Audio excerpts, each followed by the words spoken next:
Hey, friend. Today I am signing a permission slip that you don't even need. You do not have to eat the cake just because grandma made it, and her feelings may be hurt if you don't.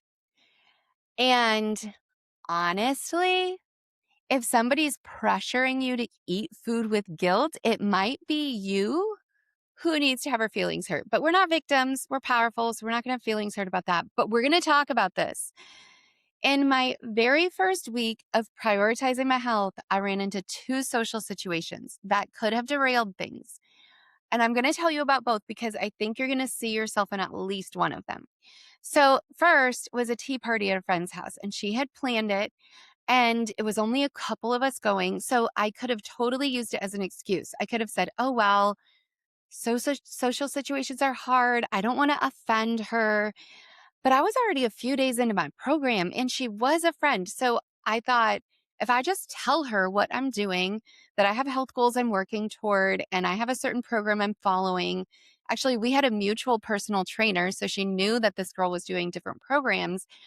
I thought, I'll just tell her I'm happy to bring something that fits into my eating plan and add it to the spread. So I brought food.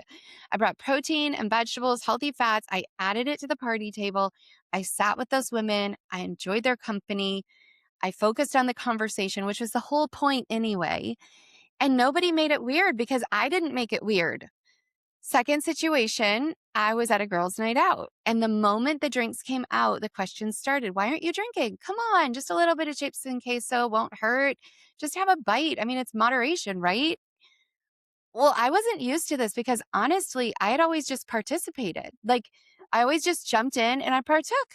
Facing the outside pressure of the whys and the justifications, I wasn't ready for it. So I went to the girls' bathroom, called my coach. She gave me a brilliant line. Hey, I'm just prioritizing myself and my health right now. And I'm so thankful you're going to be so supportive.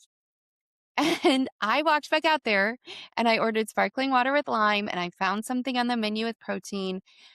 And honestly, the friends with that line, girl, honestly, I'm just really prioritizing my health and myself right now. And I know you're going to be so supportive. They'd have to be complete jerks to push back on that. I mean, nobody wants to be the person who's not supportive of somebody who's prioritizing their health. So, like, problem solved. I just needed a one liner. So, here's what I want you to take away from both these stories. You don't owe anyone an explanation for your healthy choices. You don't have to eat something that does not serve your goals just to make someone comfortable. You don't have to participate in every food moment to be a good friend or guest or granddaughter. You can be warm, you can be gracious, you can bring your own food and still be the most fun person at the table. And when pressure does come, it will come. You can smile and say you're prioritizing your health and just tell them, I know you're going to be so supportive, and move on. Just move on.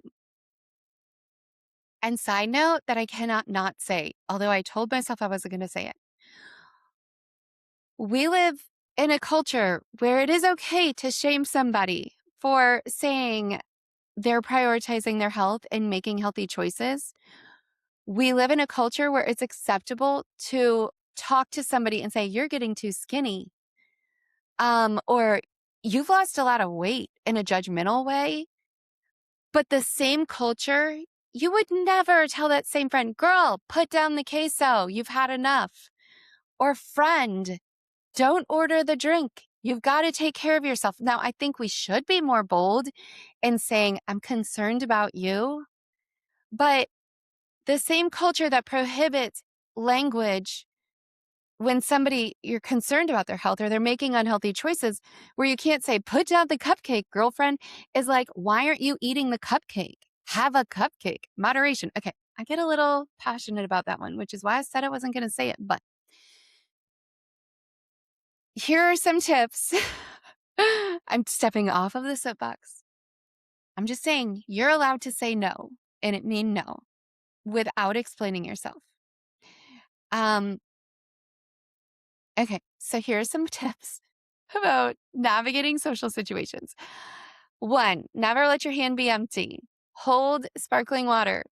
Hold some protein. Like, find something you can do with your hands that will serve a lovely purpose that will work toward your goals. Number two, focus on why you're actually there. The tea party was about connection with friends. The girls' night about being together and celebrating our friend. The food and drinks, not actually the point. Put your energy into the real reason you showed up. Number three, call your coach from the bathroom if you need to. There's no shame whatsoever in that. If you don't have a coach, get a coach. You need somebody that can be your 911 call. So, simple step, plan ahead. Decide now what your next social situation is going to look like. Tomorrow, we're going to talk a little bit more about social situations and my 6 steps to rocking them. And just remember, you're prioritizing yourself, and the people who love you will be supportive. And if they show up as judgmental, it's not about you, it's about them. Okay? So you are an overcomer, my friend. You just have to dare to begin.